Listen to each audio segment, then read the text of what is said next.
What's up? Welcome in. Day 4. Feels like 44 on Radio Row. Wait, where's Nick? So did we lose him? No, we did not. And I've got beef with Nick, and I love Nick, and Nick's doing a phenomenal job. And day 3, sleeping in the same room with Nick was probably the best night of sleep that the two of us have had together. But Nick is. Are we being transparent? I think we should always be transparent on CHGO Bears. Thank you so much for watching. And we're up to 24,700 subscribers on YouTube. We're trying to get to 30K, so pass it on to a friend. Whoa. Okay, let's just stop. First of all, presented by DraftKings Sportsbook, the greatest sportsbook of all time. We love you. Use code CHGO when you sign up. The goal was 25,000. You just upped it to 30. Oops. So now we got bigger goals. The goal is 30. The goal is 300, but the immediate goal is 25. Nick, what's up? Is he coming in? We're trying to get 25,000 YouTube subscribers before we leave here tomorrow evening, okay? So tell a friend. Speaking of friends, we saw a lot of good friends last night. We did. We had a great event in Tempe. Can I shout these people out right now? Because yes. these are our friends. Of course you can. CHGO diehards were out with force. Brian, Steve, Matt, Jake, Tyler, Brianna with one N. Brianna, as I wrote down her name, she's like, "Can I get my Brianna with one N?" You absolutely can, Brianna. Alexander, Joey, Jordan, Gabby, Matthew Gregory. You get front and back because you're Matthew Gregory, damn it. T-Mac. They were all. That was such an awesome event. Illegal Pete's, by the way, that we got the tea this morning, and I took a nice photo with it wrapping around my head, just making me comfortable in the back of Allie's outstanding SUV as we got here. Amazing Uber ride again with Allie. It's been a great trip, and Nicholas Moreano right now is not on the show because he is tracking Justin Fields. We are doing everything we possibly can to bring you QB1. We hate not having Nick here, but we felt like that was the most important thing we could possibly do today for you is to get you QB1, so we're trying. Yeah, well, we also have some interviews racked up, ready to go that we recorded that too late yesterday. So amazing show coming today. We got a great show. We got Jim McMahon. The punky QB, as McMahon. When I hit the turf, I ain't got no plan. I just throw my body all over the field. I can't dance, but I can throw the pill. I motivate the cats I like to tease. I play so cool, I aim to please. That's why you all got here on the double. Catch me doing the Super Bowl shuffle. I wanted to ask him to sing it, but I thought he would hate me for it, so I didn't. Do you regret that? Yes. Yeah, a little bit. But I regret that for you. I really think he wouldn't have done it, but I could have done it for him right there. That's what we should have done. He was good, though. He was great. Here's the thing about Jim McMahon. I told you 17 times not to ask him about Justin Fields. You still did, which is fine. He doesn't watch football anymore. Did you tell me that? I really hate myself at times because multiple times I told you that this is that I told you, which is just concerning for those of us. And there was a big conversation yesterday around here with the DNVR folks. Like, what age is middle age? I'm like, it's like 73. I'm nowhere close to it. But now I don't remember anything. Wait, that's middle age. So people are living till they're 140? My actual answer was 57. So I figure like the average life expectancy should be 104 if you eat avocados every day and stay away from the 12 Oreos that I crushed last night. I was going to say, we have not been eating avocados this week or anything close to an horrible. avocado. It's been horrible. The combination of our sleep, healthy eating. We have the worst food ever going on right now as far as our future life. It's so bad. Brandon Spano, I love him to the end of the earth. He bought the worst products possibly for us. We got this silk almond thing going in the coffee. It's like straight death. He's killing us every morning. Okay. I can't say I touched that, but we got you. You haven't had the creamer? It's so bad for you, but so delicious. On a week like this. And those Oreos, and then you brought pizza last night. Well, that was clutch. That was clutch. Allie made cookies. Wait, what? We can't hear you, Allie. I don't know why. Yeah. We're not trying to ignore you. We just can't hear you. What about this one? We'll come on, you're not. We'll figure it out. We can. How's everybody doing today? First of all, rise and shine. Carm was asleep in the back of the car on the way here. I was. What about now? There we go. There's Allie. I said we did have some bananas. There was like 3 bananas. Tangerines. I've been eating those. There was some fruit, but mainly cookies, Oreos, brownies, chips, alcohol. A lot of alcohol. carbonated drinks that are terrible for you. It's okay. Oh my God, Dude, you. Oh my God. You Well, should- that was a separate segment, Law. That was a separate. she gets her own segment. Yes. Yeah. So Carm just named off all these people and didn't mention that Lawrence Benedetto's mom was there. So first of And all, she's probably watching right now. And first of all, to Lawrence and his lovely, beautiful, amazing mom, who was the first person that we greeted in her CHGO shirt. That was the MVP of the whole thing. No, so I had an MVP segment coming up. Oh, okay. It's right here. MVP, right there. It's on my phone. Damn it. It's not on Literally my phone. what your note says. Can I read this word for word? Valus, Claypool, Demo, Detroit, Miami. What do you think those notes are for? I have no idea. That's when QB1 sits down here. Oh. I want to know about his relationship with Valus because I think that's a strong one. I want to know where he thinks that him and Claypool can get better. I want to know why he thinks it's so important because I know he does for David Montgomery to stay here. And then I don't know which was the better run, Detroit, Miami. What do you think about it? I just love that you just did the interview. That's probably not happening, but at least you listed the questions. It's happening. It is happening. I'm not. He's here today and tomorrow. I'm not saying it's happening today. That's a good clarification. Yeah, we will, and if it doesn't happen in these next 2 days, it's going to happen at some point. Well, but he gave me a great fist pound. We did. Did you see the fist pound he gave me? I had eye recognition with QB1. Yeah, and he said he would come over, so we're going to trust the quarterback. We trust our quarterback. He loves Nick. Apparently they share acai bowls together. The crew around him, though, is protecting Justin better than the Bears did this year. This crew doesn't like us either. I don't know if we should take it personal. I don't think we should, but they definitely don't like us. Will you stop lurking around the quarterback? No, we will not. They're doing their jobs really well. That's what they're doing. That's what they're paid to do. That's true. Yeah. All right. Jim McMahon. Let's get to an interview that not only is happening but already did happen. Jim McMahon was here with Kyle Turley, and we had some fun talk with Jim McMahon about a number of different things that happened back in the heyday of glorious football. I love Jim McMahon. I just do. He was my favorite Bear of that era. I know that's not popular with some, but I just loved him. Jim McMahon is one of the greatest winners in the history of Chicago sports. He really, yeah. I mean, he was on a great team, and there was a lot of quarterbacks that could have won. But Jim McMahon was a culture changer. He was the main personality of that swagger of that team. And we do talk about if he had stayed healthier, how many they could have won. Joe Montana, by the way, is walking behind us right now. The GOAT in front of us. There goes arguable GOAT. Arguable GOAT. He can't hear you. Arguable You're GOAT. so weird. Here's the Jim McMahon interview. All right, we are happy to bring in now Bears legend Jim McMahon, and Kyle Turley's here as well. Awesome having you here too, Kyle. Thank you.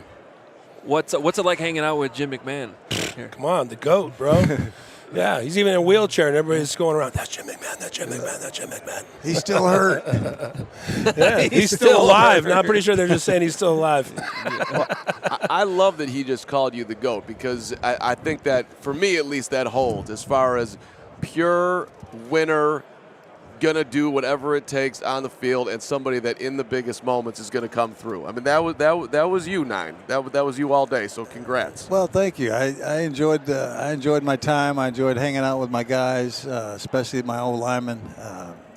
I know where my bread's buttered. If those boys don't like you, they can make life miserable for you. What was that? I was lucky I had a good relationship with my old line. What night did you guys go out and have fun? Was that Monday? Thursday nights was our night out with the linemen, and we had some legendary times. And Fridays were always a tough practice because Dicka found out what we were doing on Thursday night, so Friday became our live goal line and scrimmage day. Oh, wow. So, it was not too much fun on Fridays, but Thursday nights was fun. You were close with Van Horn or? Van Horn, Becker, Tommy Thayer lived across the street, Jimbo Covert. Of course, Hilgenberg, I had my hands up his butt for 6 years, so him and I were pretty tight. I love Hilge. So I didn't realize that we were just talking here before we started this interview that Andy Reid was your tackle in college. Yeah. Andy came in from a JC, I believe, in 1978. or 79. And, I played with him 2 years. He was a lot thinner back then. I was kind of wishing that he was as big as he was in Philly back in college. It would take him a little bit longer to get around him, but no. And he was always a gritty player, tough, smart player. He's done a great job as a coach. I was with him in Green Bay when we won the Super Bowl 31, and the following year he became the quarterback coach when the year I retired. He actually called me and said, "Hey, please come back and help me with Brett." I was just there for a year and a half. He doesn't need any more coaching from me. I said, "You guys, take it on your own here. I'm done. I got a ring from the 2 oldest franchises in the league. I think it's time for me to quit." I still feel like there's a lot of people that don't realize you got a ring with the Packers. And, of course, there's the legendary story of you wearing the Bears jersey, right, to the White House. How is that received from your teammates? Well, I explained it to all my teammates and all the coaches before we went to the White House. I said, look, we didn't get to go back in the day. I had to explain it why, because I was playing with guys that were in junior high back when we won. And so I explained, hey, you guys remember the space shuttle blowing up? Oh, yeah, kind of. I said, well, that's why we didn't get to go to the White House. And so I think they could have snuck us in there somewhere in between those 11 years prior. But, so I went with the Packers. I explained to all my teammates and coaches that I was going to represent our team. And really the only guy that got upset was our defensive coordinator, Fritz Shermer. And I realized he got mad because he was the defensive coordinator for the Rams back when we beat them to go to the Super Bowl in '85. So it brought back some bad memories for Fritz.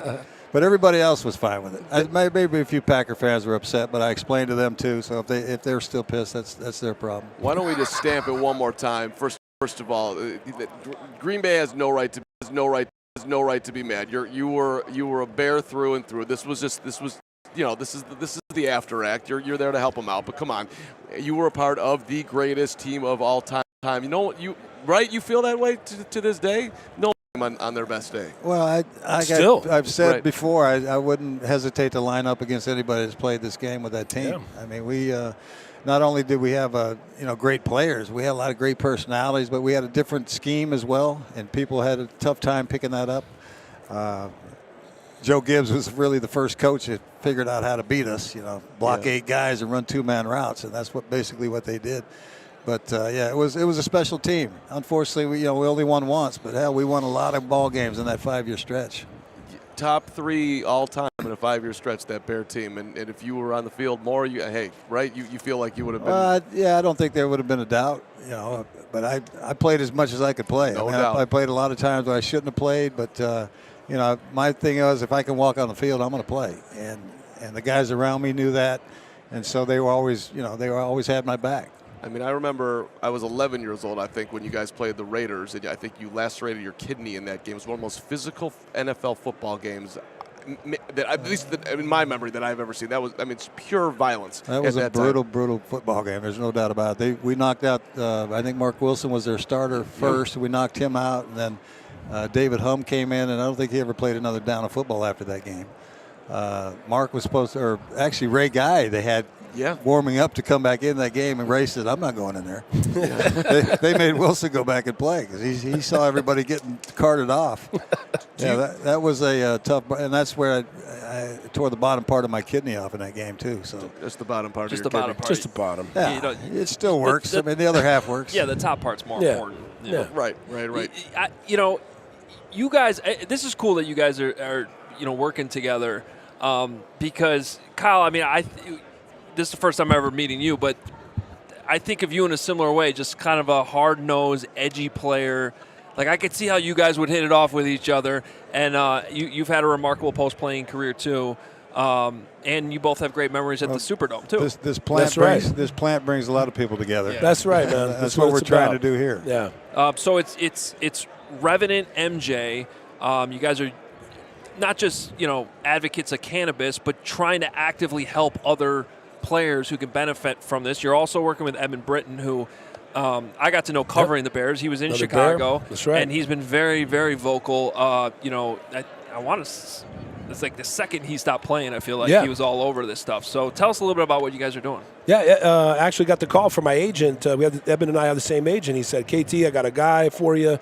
He needs some help. You know, he's struggling, coming out of a lot of injuries and things, and coming out of the league, and he wants to get into the cannabis stuff. You know, working on it. I'm sending my way. And Eben came to the first conference that was actually a big thing. It was here, actually, ironically, in potentially this building right here. The first cannabis convention that was on a large scale in a convention center was in Arizona. The META group put that on here. It's a great local group. Arizona is one of the best states for recreational cannabis and the progression of it. And it was the first time where athletes got together to talk about this collectively. And it was at first just me. And I called up Ricky Williams. Got Eben hit me up through my agent, our agent. Said he's going to go, and I hit Jim up. Jim, can you come? And so these guys all came to the first meeting of having collectively a group of athletes talk about, you know, cannabis in a positive light and that it needs to happen. And here we are again, you know, almost 10 years later, we're back here at the Super Bowl in Radio Row being able to talk about this now and push the NFL to stop testing, period, because it saved my life, Jim's as well.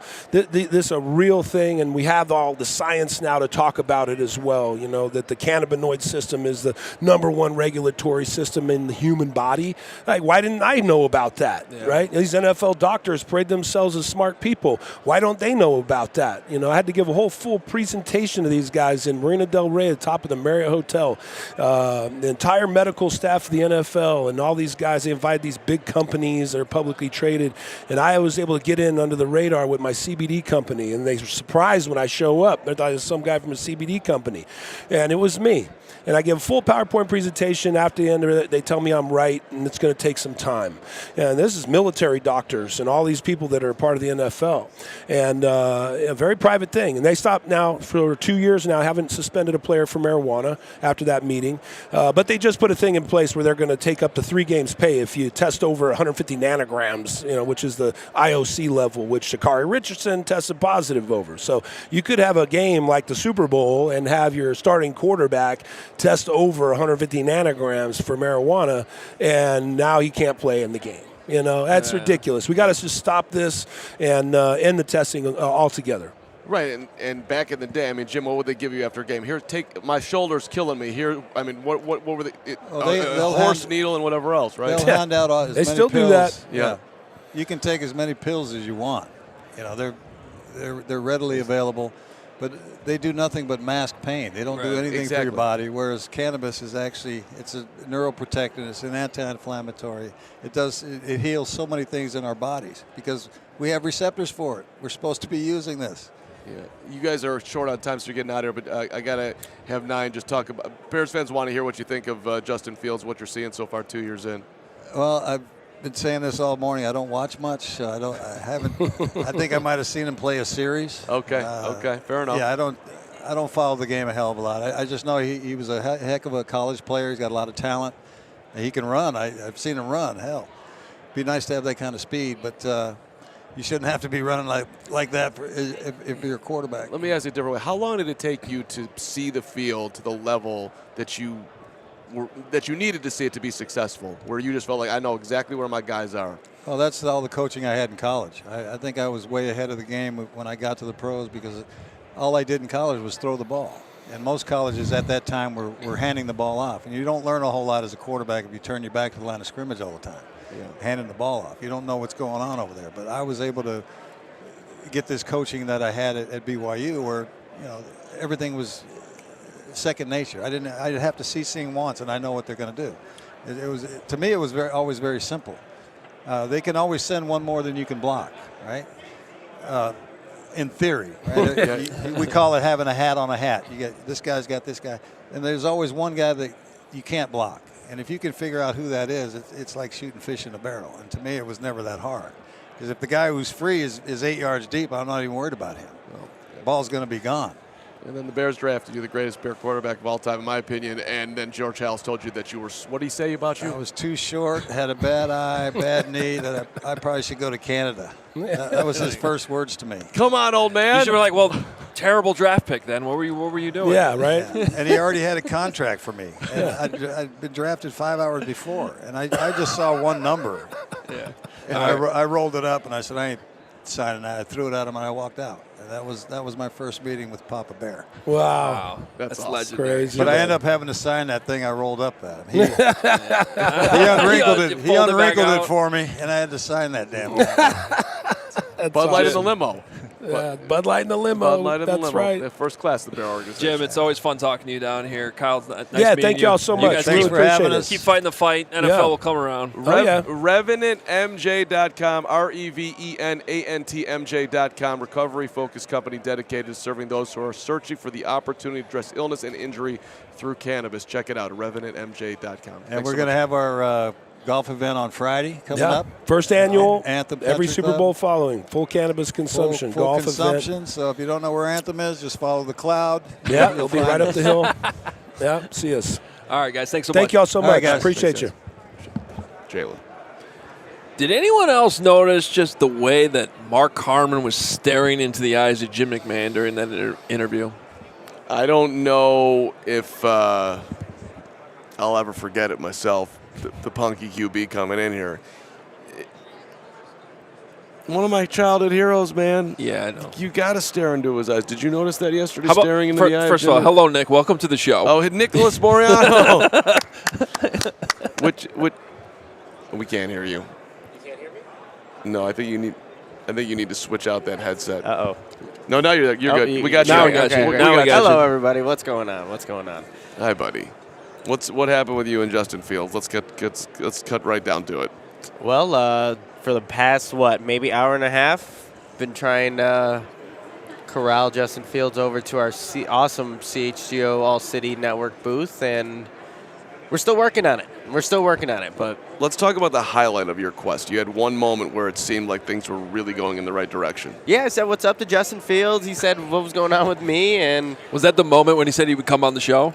yes, that was the moment. That was Yeah. the highlight, the very start of it. And now we're here. And there's a seat waiting for him. So it's not over yet, but yeah, that was It's over. That's exhausting. Today it's over, but we're going to get him tomorrow. I'm really not worried about it. We get to talk to Justin Fields throughout the whole season. It's true. Yeah, that's the thing. We do. Every It's all right. Wednesday. He's doing all these other guys that he never sees, and, Sure, he needs to hang. someday All City is going to have a set like these ones, too. Think about I know. how much we then- love Justin Fields will compare to Jim Rome. Seriously.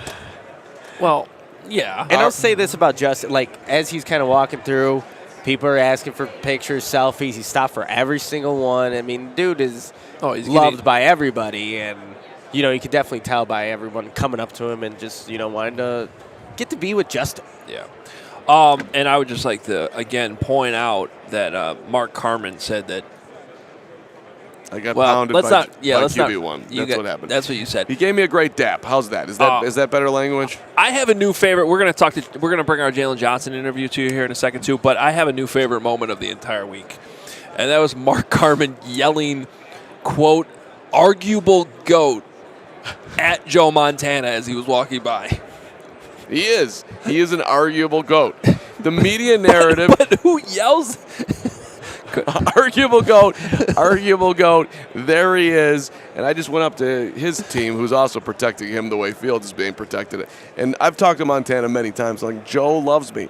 And they just look at me. Does he? Joe has no idea who you are. Because he loves a lot of people. I'm like, okay, fine. He doesn't love me. But I've talked to him before. We're friendly. How's that?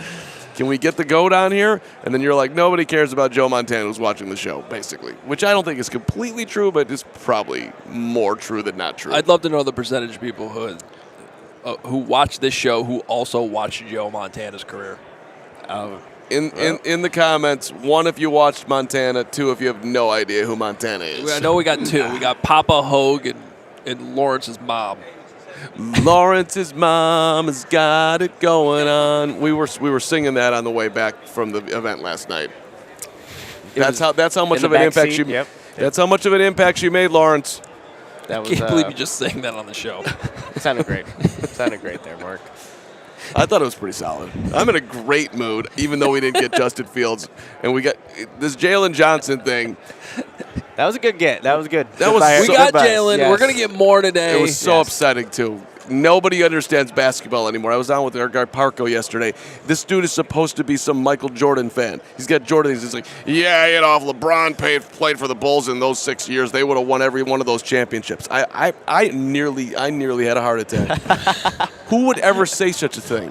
Yeah, no, I'm sure LeBron would have stripped Malone, gone down the other end, and shot it in Byron Russell's eye after shoving him off, playing with a drunk Dennis Rodman and Scottie Pippen who didn't have a back. I'm sure LeBron would have done that. I'm sure LeBron wouldn't have bolted from Chicago going up against the Detroit Pistons. I'm sure he would have stuck that out and figured it out. I'm sure that would have happened. Yeah. Settle down. I get so upset. We're here at the Super Bowl. You already harassed one Bears player about your Michael Jordan complex. Well, that because Jaquan Brisker, who I also love,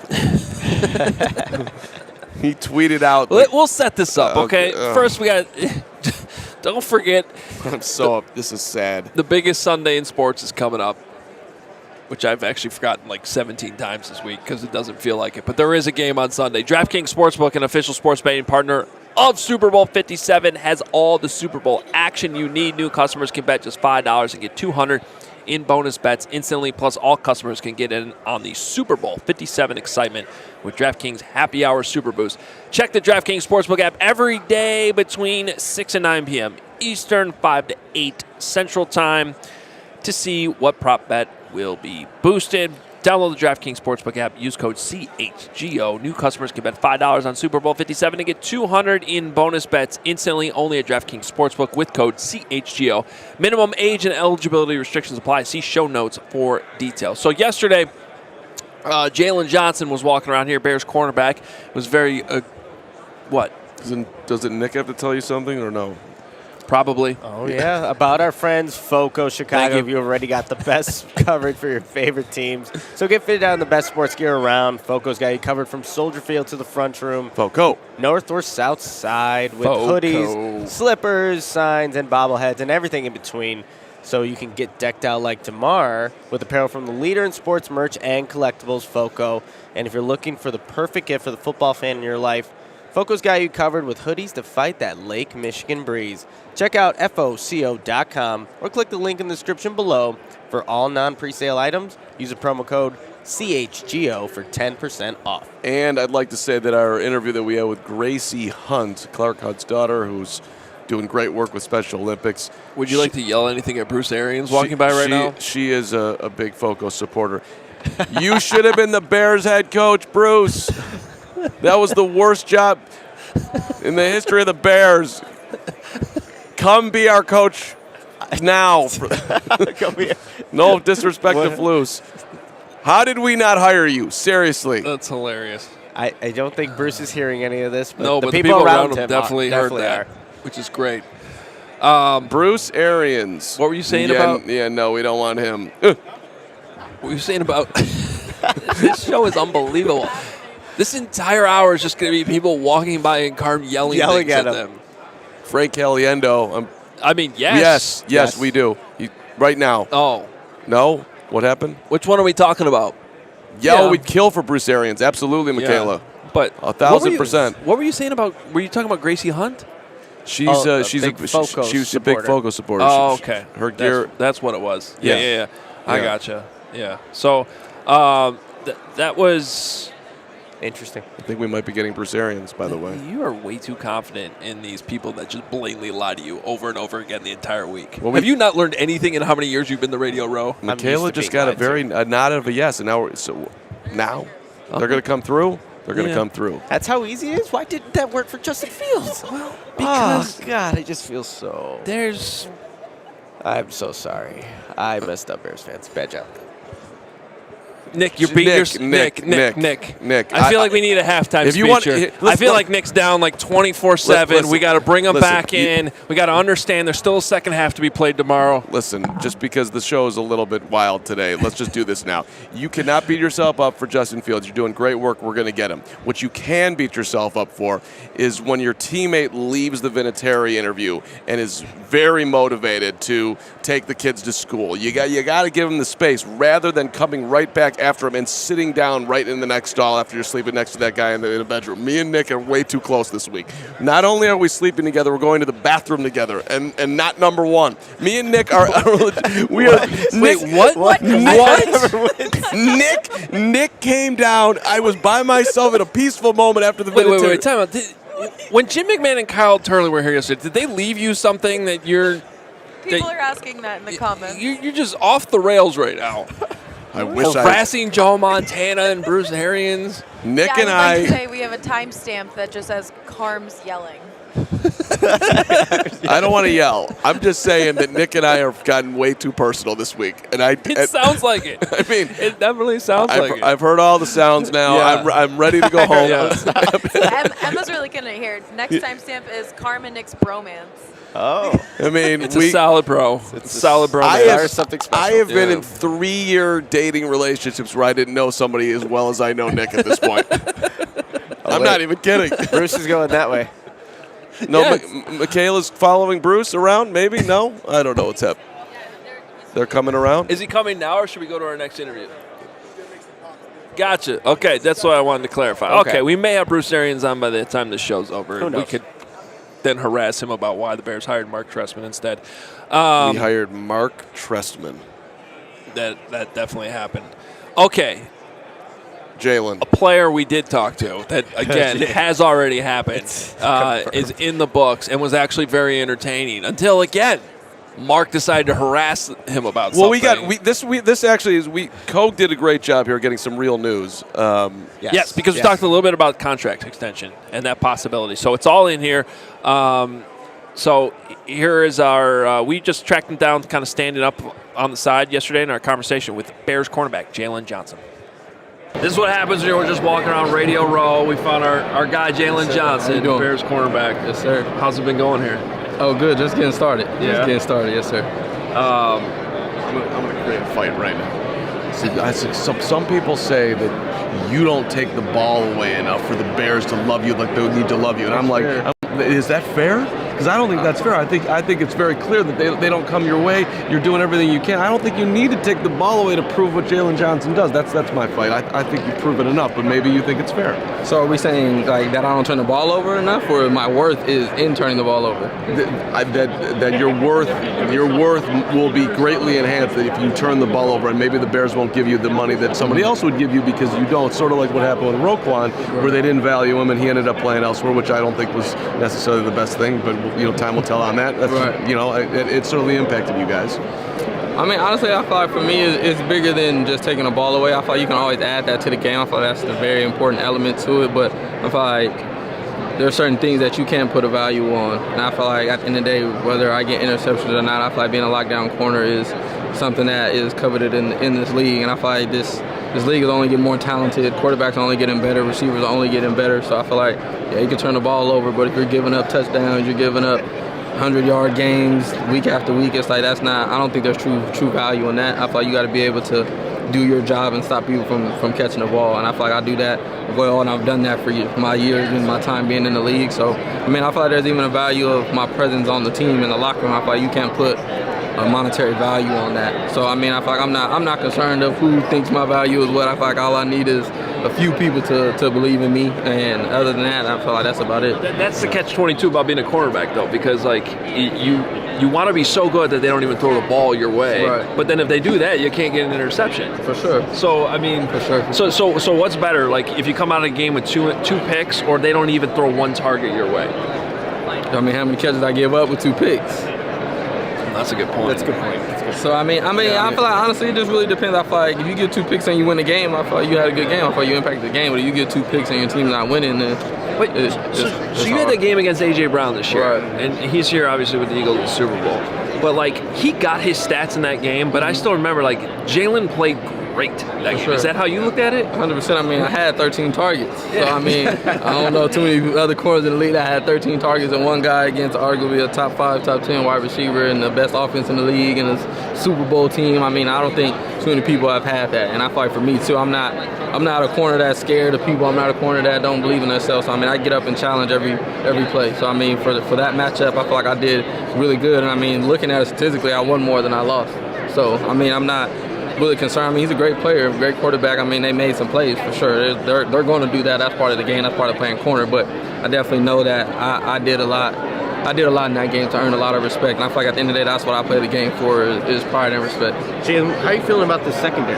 Obviously, you're a big part of it. You got Eddie, you got a bunch of guys, young core. But how are you feeling about the secondary moving forward? Confident. I feel like that's our strongest position group right now. If you really let me tell it, I feel like between me and Eddie with the experience and then just Jaquan projecting to be who we think he can be, I feel like he has a lot of tools in his belt, and I feel like even with Kyler developing at the speed that he did, starting off rough and then really picking it up and really creating turnovers, really being sound in coverage and being a great tackler, I feel like there's really not too much that we can't do. I feel like we're an aggressive unit. I feel like we can turn the ball over.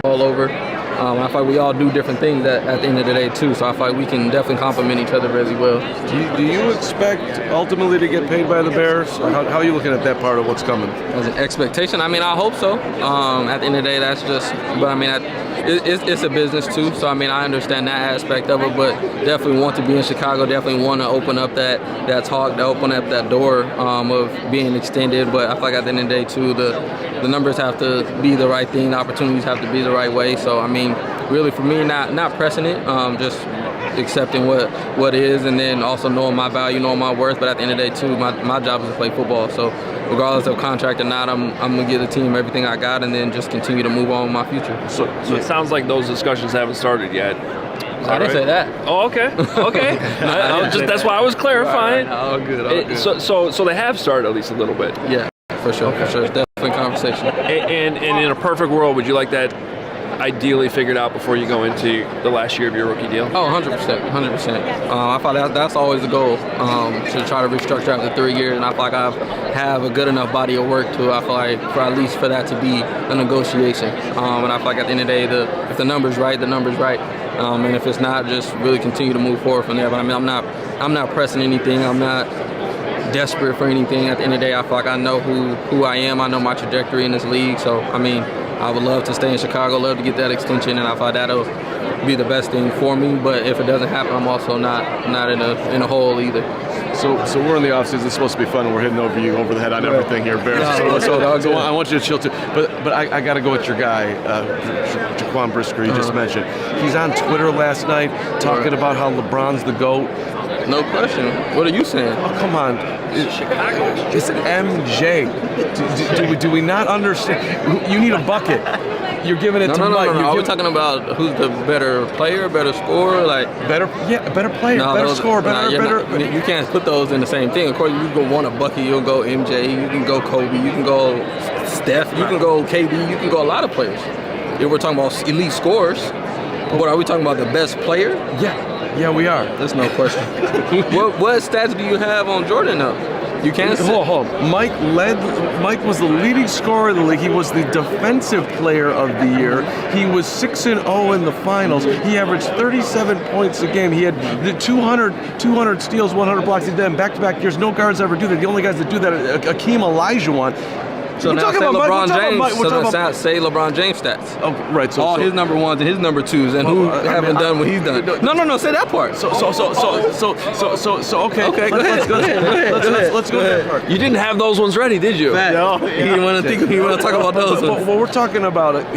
He's just played a lot longer. We're talking about the guy who just broke the scoring record. That's not. Nobody told Michael Jordan to leave. Nobody told him to do that. Karl Malone has more points than MJ. Is he better than Jordan? No. Okay, so he's got more points than Mike. So then why did you bring up scoring then when you said if you need a bucket? Because that. So then why not go Karl Malone over Jordan? Because Jordan strips Malone and goes down the other end and posts. We're talking about a bucket. I'm talking about the most important thing down this fourth quarter. You got to have Who it. deemed that the most important? And who's more clutch statistically, LeBron or Jordan? MJ. Come on, tighten up. Tighten up. I don't know how people. Tighten up. Down 189. The shot. I was going to wear that T-shirt today. I should have worn that T-shirt today. The whole season, the whole series is on the line. Catch the ball. See you later. Who has more finals points? More finals points. How's this? Can we answer questions? I answered your question. Can you answer my question? Honestly, you know the answer. I don't know the answer to that. LeBron James. But no, of course he does. But he's been in 100 finals. What's his record in those finals? Whose fault is that?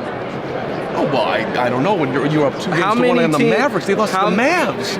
I'm not denying any of that. But you can't say because LeBron made it to the finals more that he's supposed to have like more wins. All right, fine. You're with your guy. You're with your guy. No, I'm standing strong. I'm standing strong. We know, hey, it's good. And I feel fine myself. But I guess, let's just call it what it is. You didn't see it. You're a little bit younger. I'm not saying he's not great. Oh, well, of course you're not saying that. That would be ridiculous. I'm definitely taking him as 2. Definitely a strong 2. Strong 2. I'm going 1A, 1B. This is going to go on forever.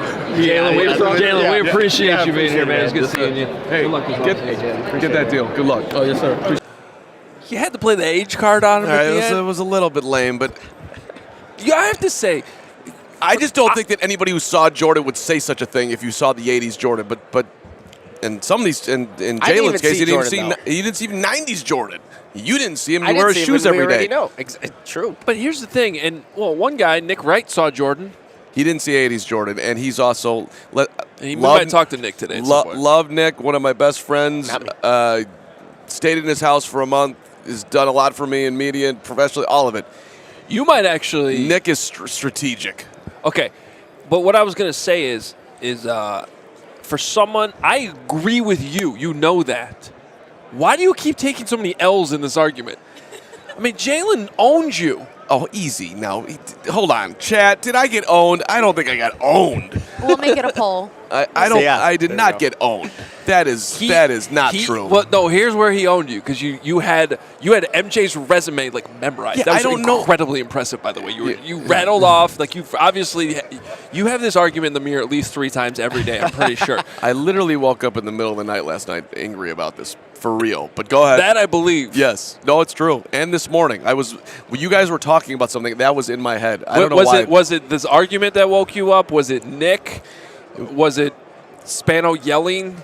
No, it could have been any of those things. A little bit of Jaylon. It was a little bit of Perkins. It's just a little bit of the whole thing. It's a little bit of the fact that the Lakers just why do teams? Jaylon Johnson, a.k.a. owner of Mark Carman. Oh, no. Yeah, the chat is saying you were owned.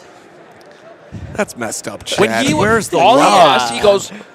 He goes, what are LeBron's stats now? Because if you're going to bring one side of the argument, you got to compare them to the other ones, and you didn't even have them ready. Here are the stats. The stats are that how many times do I have to say this stat? You were up 2 games to 1 against the Dallas Mavericks, and you were being guarded by J.J. Barea, and you scored 8 points in a finals game. That's a stat. Does that not disqualify you from the GOAT argument? You're disqualified. This argument was over back in 2011. How's that? That's some fire right there. That was a bad one. I do have to say, though, that the one thing that Nick Wright has argued that I agree with on this thing is I don't think he should be punished for losing the finals. He got there more times. That counts for something. You can't lose to the Mavericks in that scenario. I'm sorry, you can't. And what also gets lost in that whole thing, look, you left Cleveland to build the not 1, not 2, not 3, not 6, not 7, not 10. You went 4 times, you lost twice. And maybe you weren't favored in the last one against the Spurs, but to get smoked by the Spurs when you built your team with D. Wade and Chris Bosh, you think Mike's losing that series to Tim Duncan and Manu Ginobili and Tony Parker? Get the F out of here. I agree, and that's a good counter argument. I mean, that was better. Come on, man. So yes, I do get worked up in these things, and maybe I just need to get settled down and bottom line my points better. Still great content. But I can't. It was I did not expect that. I had no idea that you were going to go there, and then that was going to go on for 4 minutes. Well, I thought that he would just agree with me that Brisker was completely out of his mind for tweeting about the GOAT, and I should have thought this through a little bit better. But Jalen's Twitter is at NBA1Jax. The guy loves talking bucket. So I would also further think that he would know that Jordan is Jordan. Yeah. But I think it's a generational thing. Like, they want their generational guy to be considered the best, and they feel like there's some level of just old men hating on LeBron thing going on here, which is not what's going on here. LeBron is, I've talked to him a zillion times. LeBron's awesome. He's fantastic. Second greatest player of all time, as if that's some level of insult. Okay, we can get back to the show now. Thank you. Jalen was. But You've talked to LeBron a zillion times. You've talked to Joe Montana hundreds of times, I think you said. Yes. I'm embellishing, clearly. But how about the news that we got out of that? Yeah, Yes. the contract extension stuff. Were you surprised by that? Because I was surprised by that. Well, the way he, because you brought it up first, and the way he answered and talked about it, it sounded like he would like those conversations to start. And then that's why I came in, I was like, it sounds like they haven't started yet. And he's like, no, I didn't say that. It's like, oh, so they have. And he's like, yeah, they're definitely happening. So that's good to hear. I like it because if I'm Ryan Poles, I prioritize at least a couple of these extensions now.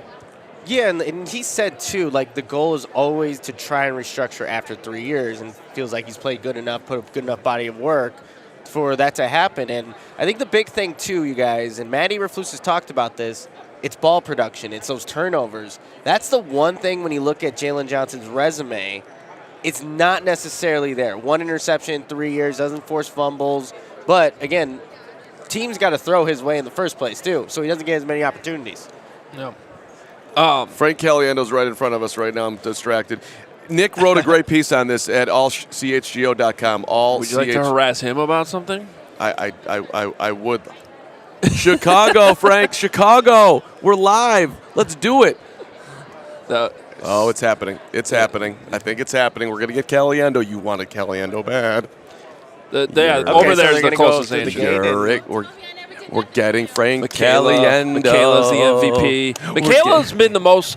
There's so many good MVPs for us because Emma just handed me this Red Bull that I was not expecting to be ice cold the way it is, and I have no idea why. She must have a cooler over there. Allie's been awesome driving us and getting everything coordinated, and now we're here on time. I mean, like, there's so many MVPs. Allie's the most organized person Michaela I've drove ever us seen. Home from the media party the other day too. MVPs. I was in the Uber with Parker and company, so I missed the Michaela ride, which was apparently I made the wrong choice on that option, but it was wonderful. Look at this royalty just jumping sitting down in. with us right here, Frank Caliendo. We are. We're live right now. Oh, so yeah, thanks for jumping in here. Yeah. Good to see you. How's that? I don't know. Kind of doing a bit. You're a huge fan of CHGO. You've loved us from the start. Oh yeah. So I'm looking at the logo. Right. Whenever you go to YouTube, the first thing you do is you put in CHGO and see what those guys in the Bears are talking about. That's why the other day when we ran into him, I didn't lead with CHGO. I was like, I used to work at WGN because I. Oh right, that was right because I said Hoover. Hoover. I love Jeff Hoover. He's one of my favorite people. That's good. Yeah. So I'm just getting acclimated here, guys. Just trying to figure out what we're going with. And I almost did a Tony Romo there, Jim. I got a new thing that the Nance and Romo. My Nance isn't that great. I got to work on it more. But so I get that. So people complain. But he starts the Tony Romo car. He's like, Jim Nance, along with my pal Tony Romo. Rev it up, Tony. Oh, Jim.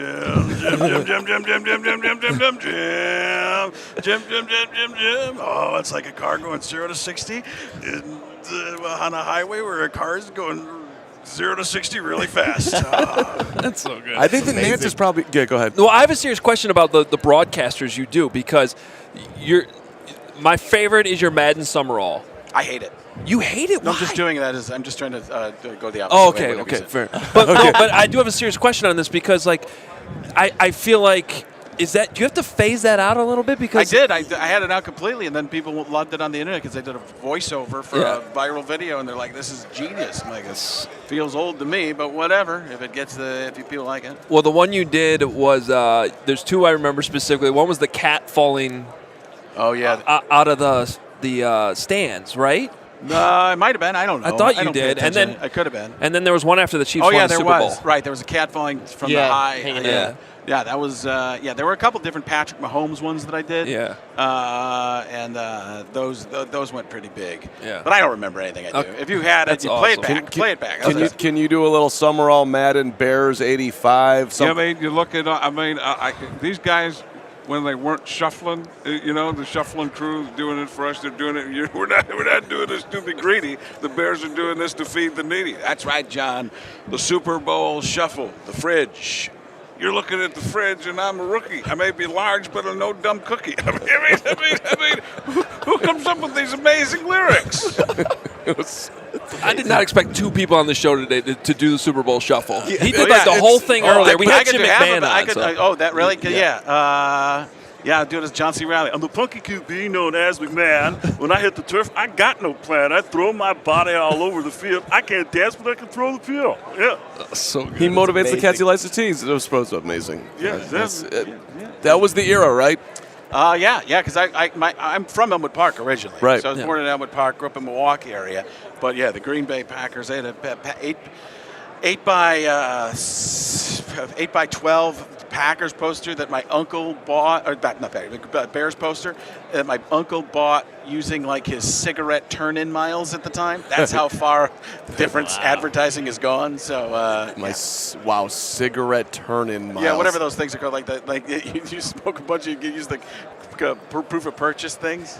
You're just making me think of I remember Bulls PA before the games in the 80s. The Chicago Bulls are brought to you by Winston. Yeah, like they were. It was cigarettes were huge. Crazy. What about Harry? Why did the White Sox let you go and become a Cub? Hey, I don't even do Harry Carey anymore. Holy cow! Did you see the Canada? What's going on? I don't. Everybody does the Will Ferrell version, which is like a John Campanera. Yeah. John Campanera was the guy. Hey, look at the kid in the sombrero.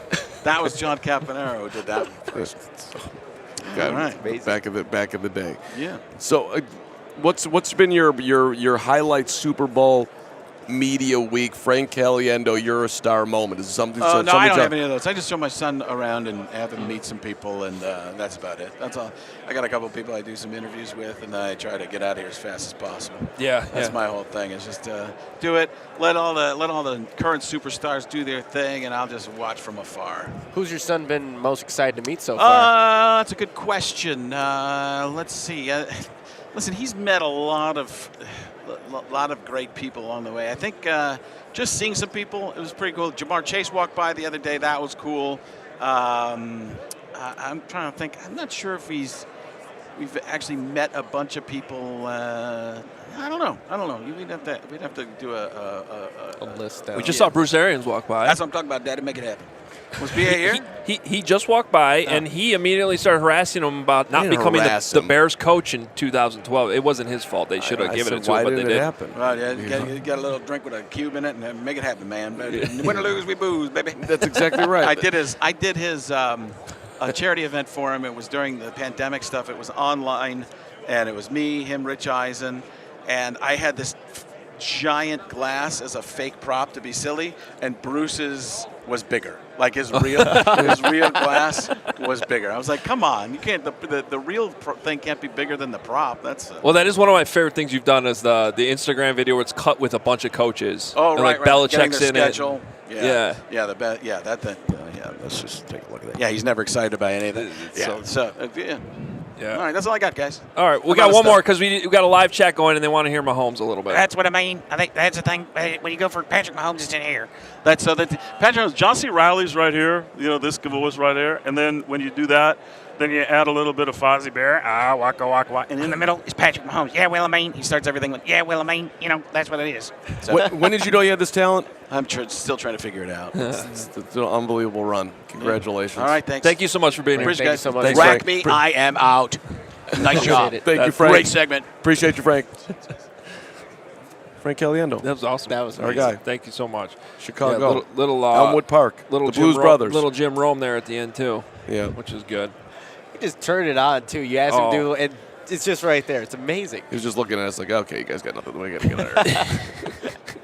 He's gonna type in CHGO though on YouTube. He can do like a script where you just like throw random names, and as you say them, he'll immediately go into their voice. It's really impressive.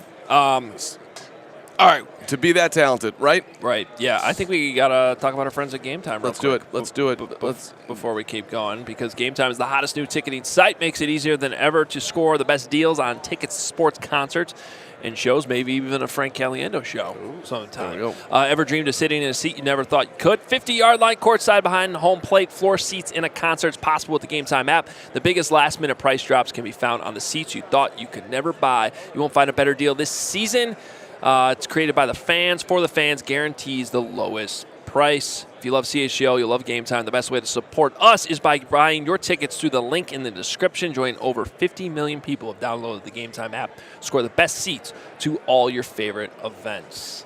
We have Brian Urlacher coming up in about 15 minutes or so. But it is Devin Hester Hall of Fame Day. People are reporting. Should we talk about that or no? Yeah. Well, I mean, Danny Park has put it out there while we've been on the show that he's heard that Devin's not getting in today. That's wrong. That's wrong, you guys. Come Well, on. you're saying it's wrong for him not to get in. You're not saying that Danny's wrong. Yeah, no, that's wrong that he's not getting in. Yeah. Second, obviously second opportunity here. We had, like you said, Adam Vinatieri on. You'll hear what he had to say about Hester, but change the game at his position. Well, Adam Vinatieri is walking around here today, and obviously one of the greatest kickers of all time, somebody who I think will be in the Pro Football Hall of Fame. And because he's a specialist, thought it was a good opportunity to talk to him about Devin Hester's Hall of Fame candidacy. We're unanimous on him being a Hall of Famer. Carm picks at it a little bit, but he does think Hester's a Hall of Famer. And obviously Adam Vinatieri did too. But here's the conversation earlier this morning with former Patriots, Colts kicker Adam Vinatieri. All right, time now to bring in Adam Vinatieri. He's here on Radio Row on behalf of DiGiorno Pizza, obviously one of the greatest kickers that's ever played in the NFL. I'm excited to talk to you. Nerd out on special teams here a little bit, if we can. You up for this, guys? So this guy, Adam, all he wants to do is talk special teams. When the special teams coordinator for the Bears shows up on Wednesdays or Thursdays at Hallis Hall, the smile on his face is unbelievable. So I feel like me and Nick should actually just get out of the way. Yeah. Nice. Well, hey, it's a third of the game, and a lot of people realize it. Some people don't, and the good coaches out there understand that if you can win that facet of the game, you have a huge advantage. And in this day and age, how many times does it come down to a big play on special teams? I mean, every time a play happens on special teams, it's a potential huge game-changing play. So you're not wrong for enjoying that stuff. If you can find a way to have a Devin Hester on your team, you're going to be damn good and you're going to win games. Yeah, and that's the big story in Chicago is whether or not Devin Hester will get in the Hall of Fame tonight. I think we're all in agreement that he should. I agree. But where do you come down on that? Obviously, I mean, you should be in the Hall of Fame too, quite frankly. The specialists don't get enough love, in my opinion. Do you sort of understand it? But you also obviously understand the impact that has on the game, and when it's not necessarily getting noticed by everybody. Well, sure. For me, the way I look at it, a guy like Devin Hester could change the game. I mean, he could single-handedly destroy a game if you're playing against. Look at the Super Bowl back in 2005, 6, whatever season. I mean, he takes the opening kickoff for a touchdown, and my special teams coach said, hell or high water, make sure he doesn't touch the ball the rest of the game. And we knew how good he was. He had 4, 5, 6, whatever touchdowns. Most of them came from punt returns, so we were a little less scared of him on kickoff.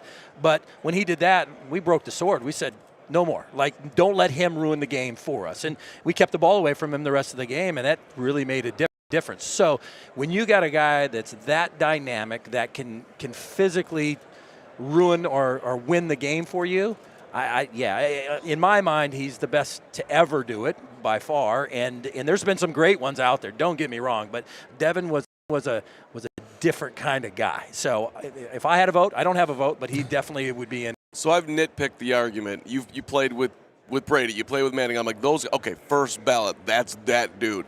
Devin belongs in, but I'm saying he should be he's not that guy. He's so put him on the second level.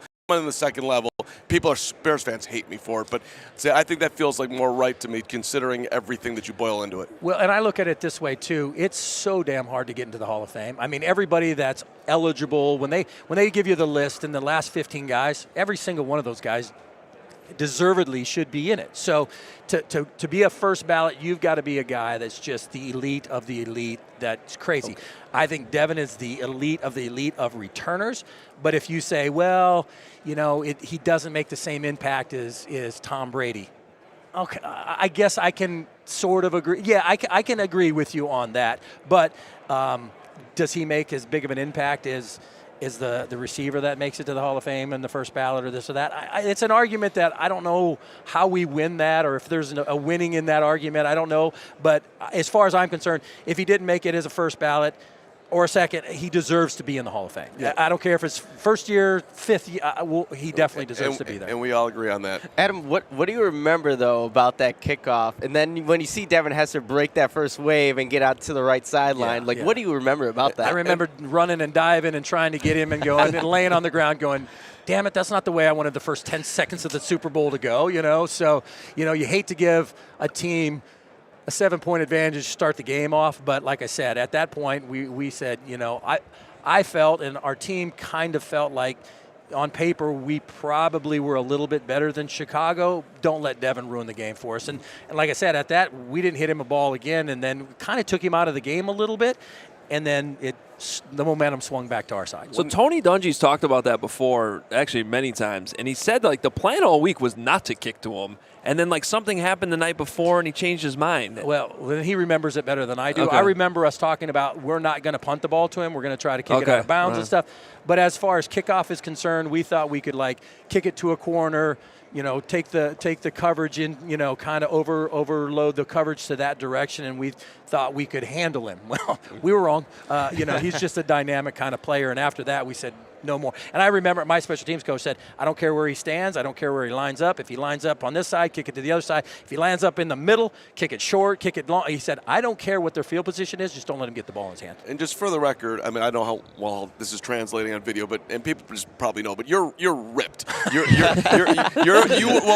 Parcells called you a football player when he, at the start of your career when he tabbed you and started off on your Hall of Fame career to be. So, it's not like you, with all due respect to current Bears kicker Cairo Santos, he was beating a different guy at the end when he was beating Vinatieri. So let's just put that in there. You weren't somebody that wasn't afraid to make a tackle. Well, for me, I always thought I hated the stigma of a kicker's not a real football player. It drove me crazy. And I get the Gary Upremian stuff early, the foreigner that comes in that doesn't know anything about football. For me, I played quarterback in high school. I'm not 6'5", so I wasn't going to go any further than that level or whatever.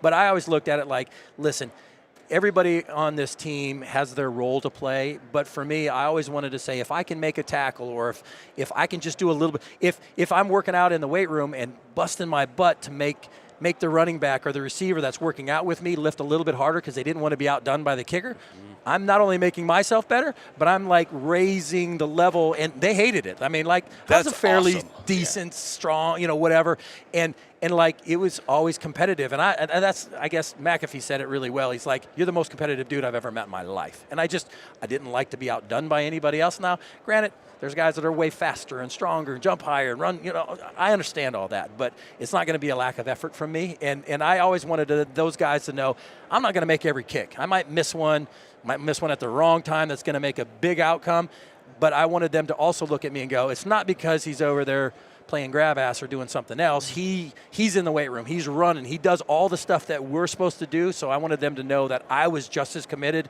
as they were. And so I think that's kind of what makes good players even better, when you can not only make yourself better, but you can elevate the guys around you. So that sounds like you're a football player who realized my chance to be in the NFL is kicking.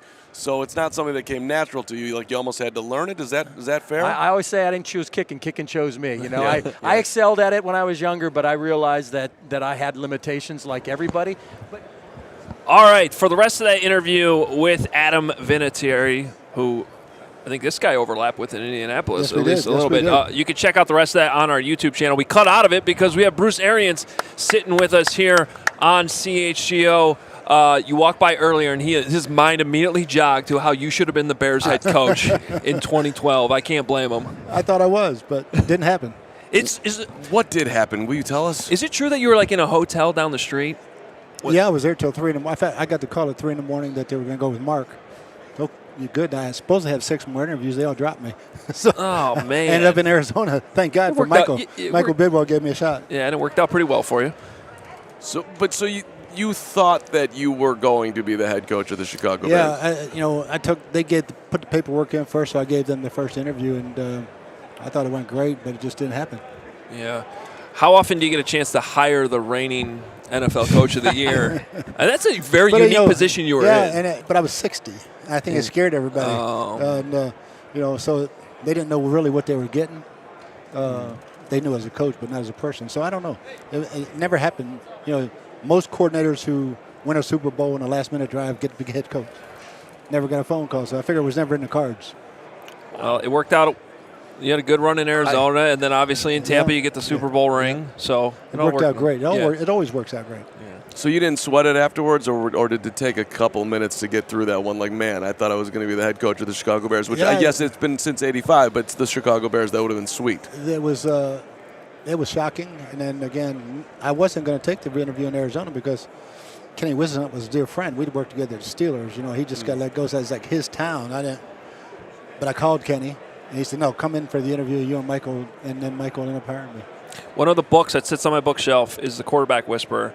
I'm curious when you're looking at the Bears, because the way you break down like how you get through to quarterbacks, the way that you develop them, it's very, very fascinating. I recommend people check it out. But I'm curious the way you looked at Jay Cutler at that time when you were interviewing for that job. Obviously, if you wanted the job, you must have liked Jay and what maybe you could have done. I met Jay that day for about an hour, and bright guy, he could make every throw, and showed him how we did it, and we put a lot of pressure on the quarterback, but they also give him a lot of leeway. And I thought the meeting went great. I thought our offense fit him really, really well. Bruce, let me ask you now about the current Bears quarterback, Justin Fields. What are your overall thoughts about him? He had a big second season. What are kind of your thoughts there? I think they're finding out what he does best, and with these young quarterbacks, you can't mold them into somebody else. You got to take their skill set and develop it and then grow. And I think the first year he was trying to do things he wasn't ready for. Now he's obviously an unbelievable athlete. Let him be an athlete, and but he can sling it too. So the sky's the limit for him. So you don't try you right now. This is what you do best. Let's do the offense around that versus That's why you drafted him. Yeah. You drafted a skill set, and a kid that's got a great leadership quality about him. Build it around it. We're going to run this. Well, you don't fit that. You got to build it around that. That's why you drafted a guy. Why do you think quarterbacks get missed on so often in the draft? I ask this question all the time. You look at the Super Bowl here with Jalen Hurts back into the second round. Tom, who obviously incredibly well, 199 overall, arguably most would say the greatest quarterback of all time. But yet that's where he was drafted. Like, why do you think that happens often?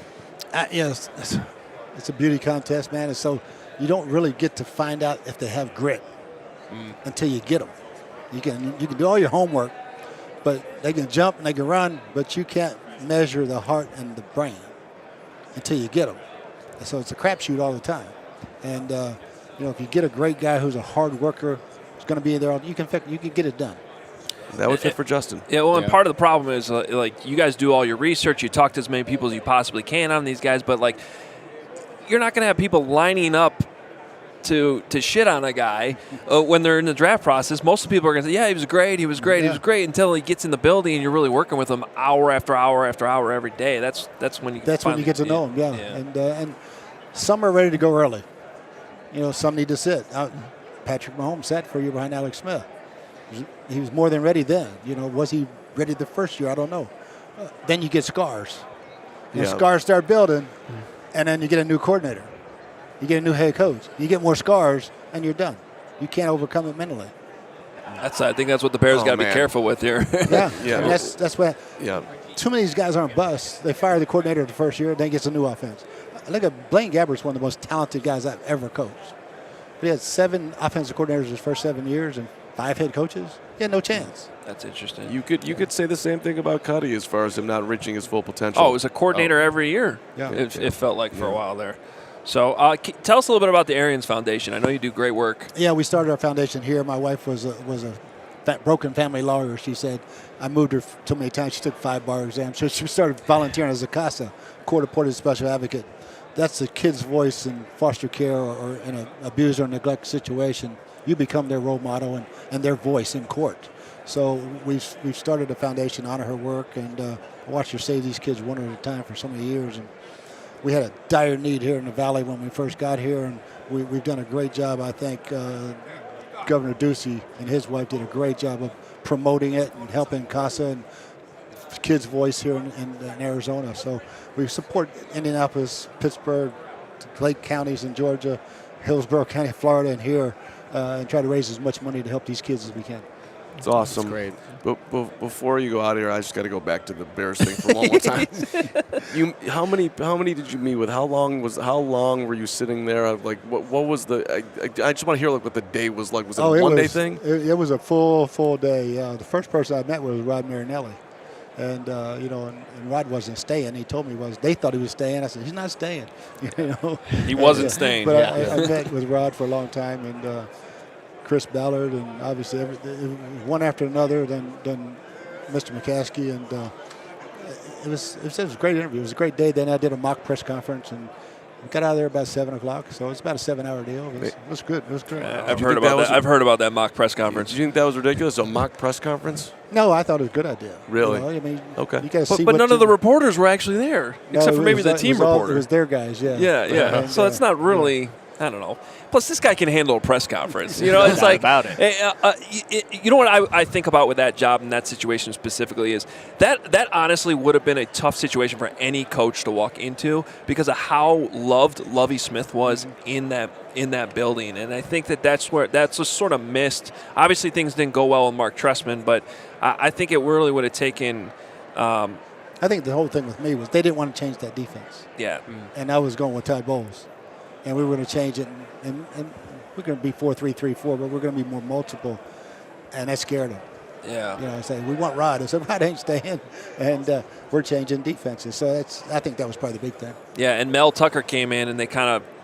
I remember you were bringing in Todd Bowles too. Would have been no, it would have been a bad thing. Mel basically changed his wording to their wording to keep it all the same. Yep. And it's great in theory, but that's hard to do. You got to stick to kind of what you believe in. It's like.